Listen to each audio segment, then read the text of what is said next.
அனைவருக்கும் வணக்கம். Online நஸ்தோ Trichy TV, எளிமை யதார்த்தம் கலந்த ஜோதிடம். வணக்கம் நண்பர்களே. 2026 தமிழ்நாடு பொது சட்டசபையுடைய தேர்தல் முடிஞ்சு போச்சு. ரிசல்ட் மே மாதம் 4ஆம் தேதி. நம்ம இதுக்கு முன்னாடி ஒரு வீடியோ போட்டோம். 2026 தமிழ்நாடு முதலமைச்சர் இவர் தான்ட்டு. அது எந்த கட்சி திருப்பி வரும்னு சொன்னோனோ அந்த கட்சிக்காரங்களாம் ரொம்ப சந்தோஷப்பட்டாங்க. எந்த கட்சி வராதுன்னு சொன்னோனோ அந்த கட்சிக்காரங்களாம் நம்மளை திட்டி நிறைய கமெண்ட் போட்டாங்க. இதுல வாடா போடா அப்படி இப்படிலாம் மரியாதை குறைவான வார்த்தைகள்லாம் இருந்துச்சு. கமெண்ட்ஸ்லாம் ஆஃப் பண்ணிட்டேன். அதாவது எப்பவுமே ஜோதிட ரீதியா ஒரு கருத்து சொல்லும்போது அந்த கருத்து மக்களிடையில ஒருவித பாசிட்டிவ் வைப்ரேஷன் ஆகும், நெகட்டிவ் வைப்ரேஷன் ஆகும். இதே ஜெயலலிதா அம்மா இறக்கும் போது பார்த்தீங்கன்னா அந்த அம்மா இறந்துருவாங்கன்னு சொல்லி அப்போ ஃபேஸ்புக்ல நான் கட்டுரை எழுதினேன். அது பார்த்தீங்கன்னா அங்கேயும் தரம் தாழ்ந்த விமர்சனங்களெல்லாம் நான் சந்திச்சேன். அதுக்கப்புறம் பார்த்தீங்கன்னா இந்த மாதிரி அரசியல் சார்ந்த ஒரு பதிவே போடக்கூடாது அப்படிங்கிற ஒரு முடிவில் இருந்தேன். இப்போ அந்த முக்கியமான ஒரு சம்பவத்தில் நம்ம இருக்கிறோம் அப்படிங்கிறதுனால நம்ம இந்த ஒரு வீடியோ போட்டேன். சரி, அதில் பார்த்தீங்கன்னா 2026 தமிழ்நாடு முதலமைச்சர் யார் வருவாங்கன்னு சொல்லி ஒரு வீடியோ போட்டிருந்தேன். அதில் 2 பேருடைய ஜாதகத்தை தான் நான் போட்டு விளக்குனேன். அதுக்கே முதல்ல உங்கள் எல்லாத்துக்கிட்டையும் நான் மன்னிப்பு கேட்டுக்கணும். என்னன்னா, ஃபர்ஸ்ட் போட்ட ஜாதகம் தமிழ்நாட்டின் தற்போதைய முதலமைச்சர் திரு முத்துவேல் கருணாநிதி ஸ்டாலினுடைய ஜாதகம், ஐயாவுடைய ஜாதகத்தை தான் போட்டோம். அதுக்கப்புறம் நியாயமா அந்த இடத்துல அவருக்கு அடுத்து போட வேண்டிய ஜாதகம் மதிப்பிற்குரிய 4 வருடங்கள் நல்லாட்சியை கொடுத்த சேலம் மாவட்டம் எடப்பாடியை சேர்ந்த திரு எடப்பாடி கே பழனிசாமி ஐயாவுடைய ஜாதகம் தான் 2வதா போட்டிருக்கணும். சரிங்களா? அதுக்கப்புறம் 3வதா தான் விஜய் அவர்களுடைய ஜாதகத்தை போட்டிருக்கணும். எனக்கு அந்த வீடியோ லென்த்தா போனதுனால தான் அதில் போடலை. எனக்கு நிறைய பேர் ஃபோன் பண்ணி கேட்டிருந்தாங்க. ஒரு சில பேர் சொன்னாங்க, சார் ஸ்டாலினுக்கு அஷ்டமத்து சனி சார், எப்படி சார் ஒரு முதலமைச்சர் பதவி ஆவார்? அதுக்கெல்லாம் வீடியோவில் விளக்கம் கொடுத்துருக்கேன் சார். ஒரு வீடியோ போடுறதுக்கு முன்னாடி நான் எவ்வளவு தடவை யோசனை பண்ணுவேன், எத்தனை முறை யோசனை பண்ணுவேன். ஜென்ம சனியில மாண்புமிகு பாரத பிரதமர் திரு நரேந்திர மோடி அவர்கள் பிரதமர் பதவி ஏற்கலையா? நம்ம எல்லாருமே அதை பார்க்கலையா? அதெல்லாம் ஒரு பொருட்டே கிடையாது. சரி, இன்னைய வீடியோல எடப்பாடி பழனிசாமி ஐயாவுக்கு முதல்வர் ஆகக்கூடிய அமைப்பு இருக்கா இல்லையா, அதை தான் நம்ம இந்த வீடியோல பார்க்க போறோம். சரி, இதுக்கு ஏன் சார் இவ்வளவு நேரம் பேசுறீங்க அப்படின்னு. சரி, எடுத்தோடனே போக முடியாது இல்லையா, அதுக்காக தான். வணக்கம், நான் உங்கள் ஜோதிடர் ரவிச்சந்திரன், திருச்சி மேட்டுப்பாளையத்திலிருந்து. நம்ம கிட்ட ஆன்லைன் கன்சல்டேஷன் மட்டும்தான், ஆஃப்லைன் கன்சல்டேஷன் கிடையாது. ஒரு ஜாதகம் பார்க்கறதுக்கு 1010 ரூபா கட்டணம். இந்தியாவை சார்ந்தவர்களுக்கு, வெளிநாட்டை சார்ந்தவர்களுக்கு இந்த கட்டணம் கிடையாது. சரிங்களா? அவர்களுக்கு 3030 ரூபா கட்டணம். ஒரு நாளைக்கு நான் 5 ஜாதகம் தான் பார்ப்பேன். 12 பாவங்களுக்கு விளக்கம் கொடுப்பேன். நிறைய பேர் ஃபோன் பண்ணி கேட்குறீங்க. நீங்க என் நம்பர் எடுக்கிறதுக்கு முன்னாடி என் வீடியோல பார்த்துருங்க. உங்க வீட்டுக்காரமாட்ட கேளுங்க, பையனை கேட்டுக்குங்க, உங்க ஒய்ஃபு கிட்ட கேட்டுங்க, உங்க பொண்ணுகிட்ட கேட்டுக்கிட்டு அப்புறம் எனக்கு ஃபோன் பண்ணுங்க. ஃபோன் பண்றீங்க, கேட்குறீங்க, ஃபீஸ் எவ்வளோன்னு கேட்குறீங்க. எல்லாத்துக்கும் நான் பொறுமையா பதில் சொல்றேன். சொன்னதுக்கு அப்புறம் நான் வீட்டில் கேட்குறேன், மகனை கேட்குறேன், மகளை கேட்குறேன் அப்படிங்கிறீங்க. எல்லாமே தான் நான் வீடியோல கொடுத்துருக்கேன். நீங்க அதை பார்த்துட்டே முடிவு பண்ணிக்கலாம். வாங்க இப்ப நம்மளுடைய வீடியோக்குள்ள இருக்கலாம். இப்போ ஒரு தனி மனிதனுடைய ஜாதகத்துல 5ஆம் அதிபதி மக்கள் செல்வாக்கு உள்ள ஒரு இடம்.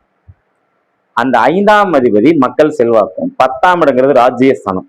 இந்த 5ஆம் அதிபதி 10ஆம் அதிபதியோட இணைஞ்சு மிகப்பெரிய ஒரு வலிமையோட இருக்கும்போது, இங்க வலிமைங்கன்னா திக்பலம், ஆட்சி, உச்சம், மூலத்திரிகோணம், சுபத்துவம், சரிங்களா, சூட்சும வலு, அது மாதிரி குரு பார்வை, எப்படி வேணுமாலும் நீங்க வச்சுக்கோங்க.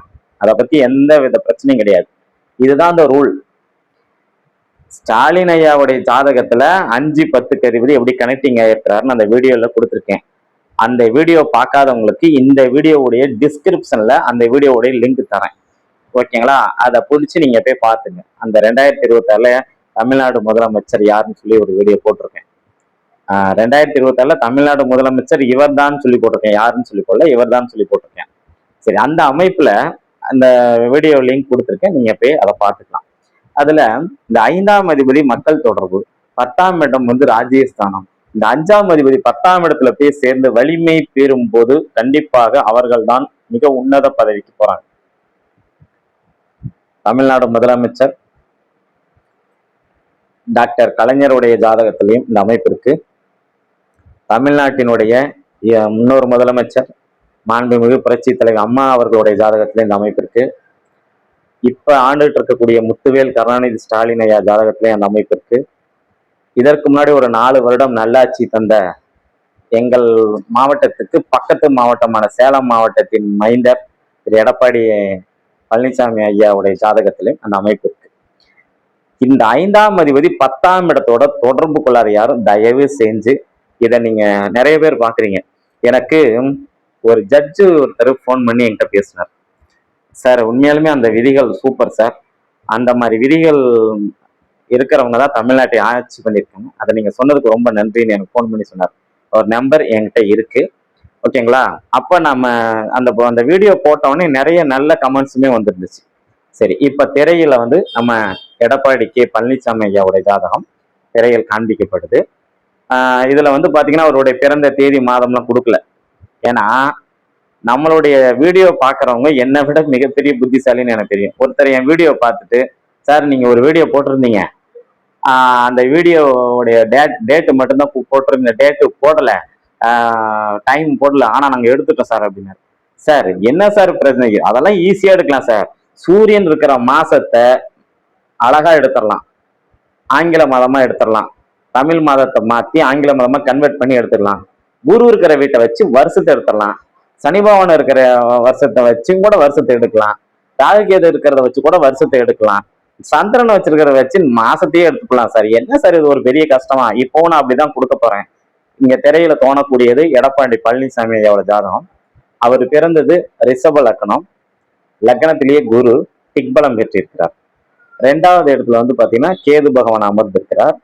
5ஆம் இடத்துல வந்து பாத்தீங்கன்னா சந்திரன். இந்த சந்திரனுடைய நிலைமையை நல்லா கவனிச்சு பாத்தீங்கன்னா பனி உத்தரத்துக்கு அடுத்த நட்சத்திரம் சொல்லக்கூடிய நம்மளுடைய உத்தரத்துக்கு அடுத்த நாள் அஸ்த நட்சத்திரத்துல பிறந்திருக்கிறார், ஓகேங்களா? அப்போ அவருடைய ஜாதகம் வந்து பாத்தீங்கன்னா நம்மளுடைய பௌர்ணமிக்கு அடுத்த நாள் அவர் பிறந்திருக்கிறார், எடப்பாடி பழனிசாமிக்கு. சரி, அதன் பிறகு பாத்தீங்கன்னா சனி பகவான் 6ஆம் இடத்துல உச்சம் வக்ரம் பெற்றிருக்கிறார். 7ஆம் இடத்துல செவ்வாய், 8வது இடத்துல வந்து பாத்தீங்கன்னா ராகு, 10வது இடத்துல புதன் கும்பத்துல, 11ஆம் இடத்துல சூரியன் மாந்தி சுக்கிரன் இருக்காங்க. சரி, நம்ம ஆரம்பத்துல இருந்து ஃபர்ஸ்ட்ல இருந்தே வருவோம். சரி, நல்லா கவனிச்சிங்கன்னா தெரியும். இந்த லக்ன புள்ளியை லக்னம் ஃபர்ஸ்ட் பார்ப்போம். லக்னம் வந்து ரிஷப லக்னம். ரிஷப லக்னம்ங்கிறது என்ன? பொறுமை, சகிப்புத்தன்மை, ஸ்டெப் பை ஸ்டெப்பாக முன்னேறது, ஊருக்கு உழைக்கிறது, பணத்தின் மேலே ஒரு ஆசை இருக்கிறது, குடும்பத்தின் மேலே ஒரு பற்று இருக்கிறது. இதுதான் அந்த ரிஷபத்தினுடைய பொதுவான குணம். அதே மாதிரி இந்த லக்னத்தினுடைய அதிபதியான கிரகம் யாரு? சுக்கிரன். சுக்கிரன் போய் பாருங்க, எங்க 11ஆம் இடத்துல போய் உச்சம் பெற்றிருக்கிறார். உச்சம் போய், அதாவது ஒரு கிரகம், அதுவும் லக்னாதிபதி ஆகக்கூடிய ஒரு கிரகம், அதுவும் சுபகிரகமாகி அந்த சுக்கிரன் உச்சம் பெற்றிருக்கிறார். 5ஆம் அதிபதியுடைய சாரத்தில் அமர்ந்திருக்கிறார்.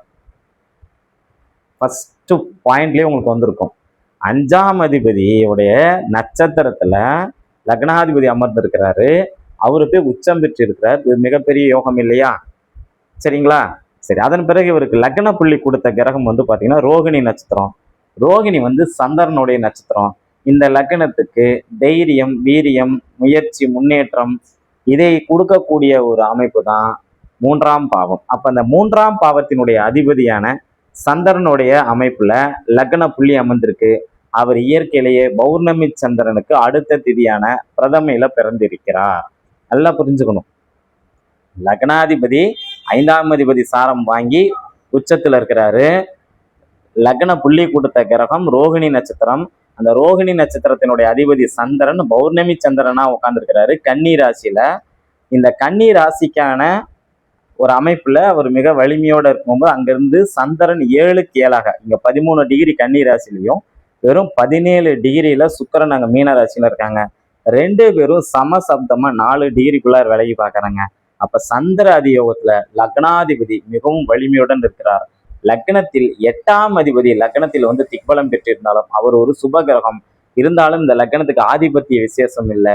அந்த அமைப்புல ஆதிபத்திய விசேஷம் இல்லைனாலும் கூட ஸ்டெப் பை ஸ்டெப்பா வளர்ந்து ஒரு மிகப்பெரிய ஒரு அமைப்புக்கு கொண்டு வருவார். குரு திசையிலலாம் இவர் ஓரளவுக்கு அரச பதவிக்கு வந்திருப்பார். ஏன்னா லக்னத்துல அவர் திக்பலம் பெறுகிறார் குரு பகவான். சரிங்களா? அது மட்டும் இல்லாத பாத்தீங்க அப்படின்னா குருவும் சுக்கிரனும் பரிவர்த்தனை பலத்துல இருக்காங்க. நல்லா கவனிங்க, இந்த குரு சுக்கிரனுடைய பரிவர்த்தனை 8ஆம் இடத்தோட லக்னத்தோட ஆகல, லக்னத்துக்கும் 11ஆம் இடத்துக்கும் ஆகுது. அப்ப லக்னாதிபதி 11ஆம் இடத்துல உச்சம் பெறுவதும் பரிவர்த்தனையில லக்னாதிபதி லக்னத்தில் ஆட்சி பெறுவ மாதிரி குரு வந்து 11ஆம் இடத்துல போய் ஆட்சி பெறும் மாதிரி மூலத்திரியோன குருவுக்கு தனுசு விடுனாலும் ஆட்சி பெறுவது வந்து மீனத்துல ஆட்சி பெற்று பரிவர்த்தனை அடைஞ்சிருக்காங்க. அப்ப குரு சுக்கிரன் பரிவர்த்தனை அடைஞ்சிருக்கு. அதுவும் 1ஆம் பாவத்தோட 11ஆம் பாவத்தோட பரிவர்த்தனை அடைஞ்சிருக்கு. அப்ப குரு திசை வந்த உடனே இவருக்கு பதவிகள்லாம் மிகப்பெரிய அளவுல ஸ்டெப் பை ஸ்டெப்பா எடுத்து கொடுக்க ஆரம்பிச்சிருக்கும் அப்படின்னு அர்த்தம். இப்ப புதன் மகா திசையில இப்ப வந்து சுக்கரனுடைய புத்தி இப்ப நடந்துட்டு இருக்கு. சரி, அது ஒரு பக்கம் இருக்கட்டும். சரி, அதன் பிறகு பாத்தீங்க அப்படின்னா லக்னம் குருவின் அமைப்பால நல்ல அமைப்பு. சரிங்களா? குரு லக்னத்தில் இருந்தாலும் லக்னத்தை பார்த்தாவோ அது நல்ல அமைப்பு அப்படின்னு. சரி, சந்திரன் வந்து பாத்தீங்கன்னா 5ஆம் இடத்துல இருக்கிறாரு. 5ஆம் அதிபதி புதன் வந்து பாத்தீங்கன்னா 10ஆம் இடத்துல இருக்கிறார். நல்லா கவனிச்சிங்களா? 5ஆம் அதிபதி 10ஆம் இடத்துக்கு போய் அதிக வலிமையாக இருக்கணும் அப்படின்னு நம்ம சொல்றதுக்கான பாயிண்ட் இதுதான். இப்ப 5ஆம் அதிபதி போய் கும்பத்துல இருக்கிறதுனால இவருக்கு வந்து பாத்தீங்கன்னா அந்த 10ஆம் இடமான அரச பதவி கிடைச்சிச்சு அப்படிங்கிற ஒரு முதலமைச்சர் பதவி கிடைச்சிச்சு. ஒரு கட்சியுடைய பொது செயலாளர் மிகப்பெரிய ஒரு அமைப்புக்கு இவர் கொடுத்தது காரணம் இங்கே இருக்கக்கூடிய பௌர்ணமி சந்திரனுடைய சந்திர அதியோகத்துல நிச்சயமாக புதன் இருக்கிறார். ஏன்னா இவங்க 13 டிகிரினா இந்த வீட்டுல 13 டிகிரி அந்த அமைப்புல பார்ப்பார். ஆனா நல்லா கவனிச்சிங்கன்னா தெரியும், இங்க புதன் 13 டிகிரில இல்ல 10 டிகிரில இருக்கிறாரு. அந்த ஒளி சிதறல்ல இங்க கண்டிப்பாக புதன் இருக்கிறார். நேரடியான அமைப்புல இங்க புதன் இல்லை, ஒளி சிதறல்ல தான் இருக்கிறாரு. அதற்கான ஒரு அமைப்பு தான் அவர் முதலமைச்சரான விதம் உங்களுக்கே நல்லா தெரியும். அவர் வந்து மக்களால் தேர்ந்தெடுக்கப்படாம இருந்ததுக்கு ஒரு காரணம் இதுதான்.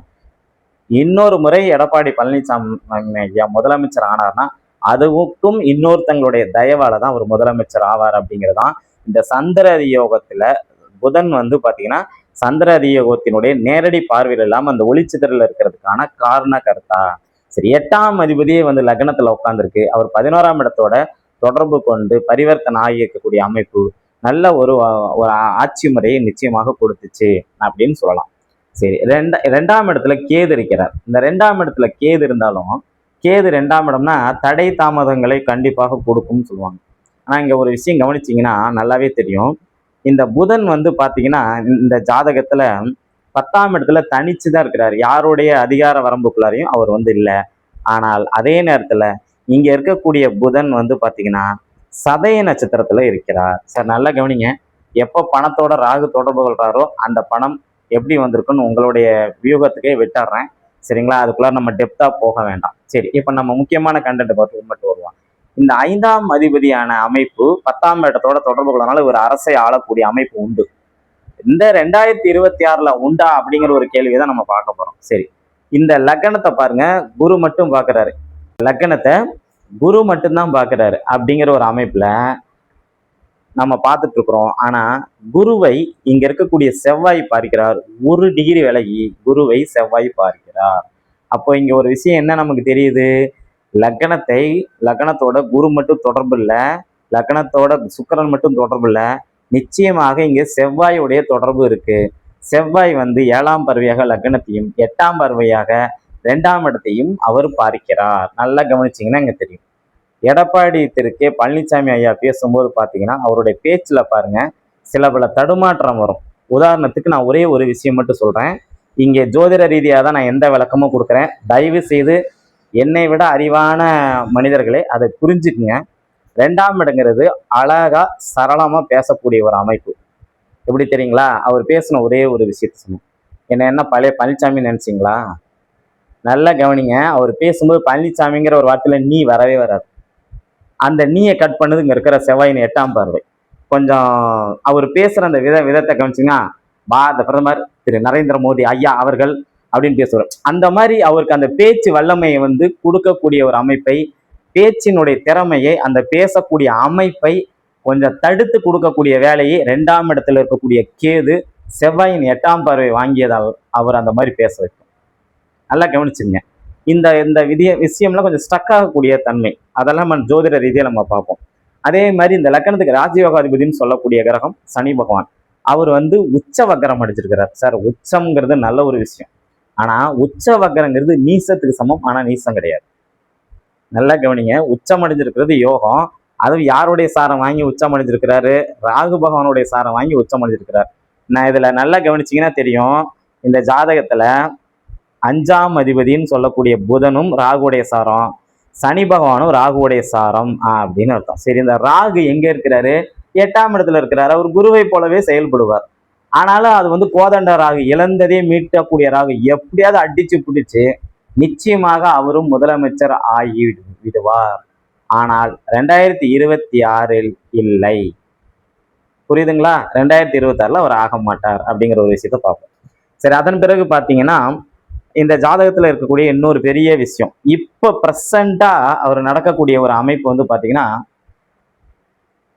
புதன் மகாதேசில சுக்கரனுடைய புத்தி. நல்லா கவனிச்சிங்கன்னா தெரியும், இங்கே கோச்சார சுக்கரன் இவருக்கு, அதாவது பிறந்த கால சுக்கரன் வந்து உச்சமடைஞ்சிருக்கா? உச்சமடைஞ்சு தானே இருக்கு. சரி, அந்த உச்சமடைஞ்ச சுக்கரன் எங்க இருக்கிறாரு? நம்மளுடைய மீன வீட்டுல இருக்கிறார். மீனத்துலதான் சுக்கரன் உச்சமடையும். ஏன் சார் இது கூட தெரியாம பேசுறீங்க அப்படின்னு நீங்க சொல்றீங்களா? உச்சமடைஞ்ச சுக்கரனோட இப்ப சனி பகவான் சேர்ந்திருக்கிறார், கோச்சார சனி.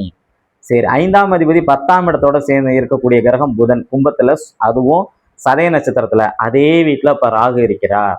நல்லா கவனிங்க. லக்னத்தினுடைய அதிபதி, லக்ன பாயிண்ட் நமக்கு நல்லா இருந்தாதான் சார், ஒரு விஷயம் நான் சந்தோஷமா இருந்தாதான் சார் உங்ககிட்ட ஷேர் பண்ணிக்க முடியும். நல்லா கவனிச்சிங்கன்னா தெரியும், இவருக்கு லக்னாதிபதியோட சனி பகவான் மன அழுத்தத்தை தரணும். அவரே அங்கிருந்து 3ஆம் பார்வையாக லக்னத்தை பார்க்கிறார், ரிஷப லக்னத்தை, ரிஷப ராசியை 3ஆம் பார்வை பார்க்கிறார். கூடுதலான மன அழுத்தத்தை தரணும். பிளஸ் 5ஆம் அதிபதி 10ஆம் இடத்துல போய் உட்காந்துருக்கு. அந்த 10ஆம் அதிபதியான 10ஆம் இடத்துல உட்காந்துருக்கக்கூடிய புதனை ராகுவின் கண்ட்ரோல்ல இருக்கு. அப்ப 5ஆம் அதிபதி ராகுவின் கண்ட்ரோலையும், லக்னாதிபதினு சொல்லக்கூடிய சுக்கரனை வந்து சனியுடைய அமைப்புலையும் இருந்து லக்னத்தை வந்து அவரே 3ஆம் பார்வையை பார்ப்பது சரியில்லாத அமைப்பு. சரிங்களா? கால நேரம்னு ஒன்று இருக்கு இல்லைங்களா? சரி, அதுக்கு அடுத்தது அப்படியே 7ஆம் இடத்துல பாருங்க. சனி பகவானுக்கு 7ஆம் இடத்துக்கு நான் சொல்றது, சனி பகவானுடைய 7ஆம் பார்வையில கன்னி ராசிக்கு இப்ப கண்டக சனி நடக்குதா? சந்திரனை 7ஆம் பார்வையாக பார்க்கிறாரா சனி? கன்னி ராசிக்காரங்களுக்கெல்லாம் மன அளவுல ஒரு பிரச்சனை இருந்துகிட்டே இருக்கா? அதுக்கு காரணம் இந்த அமைப்பு. இவ்வளவு பிரச்சனை வச்சுக்கிட்டு அவர் எப்படி சார் முதலமைச்சர் பதவியில கிரகங்கள் உட்கார வைக்கும்? நாம் சற்றே சிந்திக்க வேணும். சரிங்களா? நிறைய விஷயங்கள் வந்து நம்ம ஆய்வு செய்ததின் அடிப்படையில தான் நம்ம ஜோதிடத்தின் ரீதியாகத்தான் இவர் முதலமைச்சர் ஆவார், இவர் முதலமைச்சர் ஆக மாட்டார், இவர் எதிர்கட்சி தலைவர் ஆவார் அப்படின்னு சொல்லுவாங்க. சரி, இன்னொரு அமைப்பு இருக்குல்ல. சரி சார், எவ்வளவு கஷ்டம் கொடுத்துருக்கேன். அப்ப இவருடைய ஜாதகத்துல, அடிப்படை ஜாதகத்துல இருக்கக்கூடிய அந்த 5ஆம் அதிபதி 10ஆம் இடத்துல இருக்கிறார். லக்னாதிபதி சுக்கரன் உச்சம் பெற்று இருக்கிறார். குருவும் சுக்கரனும் பரிவர்த்தனை அடைஞ்சிருக்கிறார். 5இல் சந்திரன் வந்து மிகப்பெரிய பௌர்ணமி யோகத்துக்கு அடுத்த நாள்ல இருக்கிறார். இவருடைய சந்திர அதியோகத்துல புதன், சூரியன், சுக்கரன் இதெல்லாமே இருக்கிறார். அப்ப இதுக்கெல்லாம் வேல்யூவே இல்லை சார். இருக்கு சார். ஒரு மாநில முதலமைச்சருக்கு என்ன வேல்யூ இருக்கோ, ஒரு அமைச்சருக்கு என்ன வேல்யூ இருக்கோ, மாநில முதலமைச்சர் வேண்டாம், ஒரு அமைச்சருக்கு என்ன வேல்யூ இருக்கோ அந்த வேல்யூ நிச்சயம் இவருக்கு இருக்கும். இவர் தான் அடுத்து எதிர்கட்சி தலைவர். புரிஞ்சுங்க. 2வது ஒரு அமைப்பு, அட்மினிஸ்ட்ரேஷன் பண்ணக்கூடிய ஒரு கிரகம் வந்து சூரியன். அந்த சூரியனும் இவர் பிறந்த கும்ப வீட்டிலேயே இருக்கிறார்.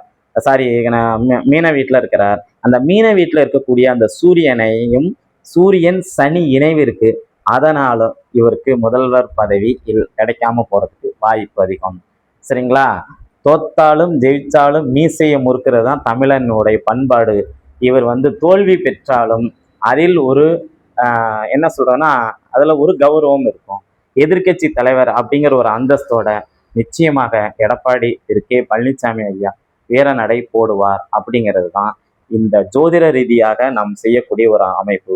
போன வீடியோல சொன்னதுதான் இதையும் சொல்ல போறேன். தமிழ்நாட்டை ராமன் ஆண்டாலும் எனக்கு கவலை இல்லை, ராவணன் ஆண்டாலும் எனக்கு கவலை இல்லை. நான் வீடியோவை எடுத்து நான் மேடையில போய் பல மேடையில பேசி நான் சம்பாரிச்சாதான் என் வயிறு நிரம்பும் அப்படிங்கிற ஒரு விஷயத்தை இந்த வீடியோலையும் பதிவு பண்றேன். எடப்பாடி பழனிசாமி ஐயாவுடைய ஜாதகத்தை போட்டு விளக்கியிருக்கேன். அவருக்கும் நமக்கும் எந்த காழ்ப்புணர்வும் கிடையாது அப்படிங்கிறத நீங்கள் புரிஞ்சுக்கணும். இந்த வீடியோ போடும்போது நிச்சயமாக உங்களுக்கு அவருடைய ஜாதகம் பற்றிய முழுமையான தகவல்கள் புரிய வரும் என்பதை தெரிவித்துக்கொண்டு மீண்டும் அடுத்த வீடியோ பதிவில் உங்களை சந்திக்கிறேன். நன்றி, வணக்கம்.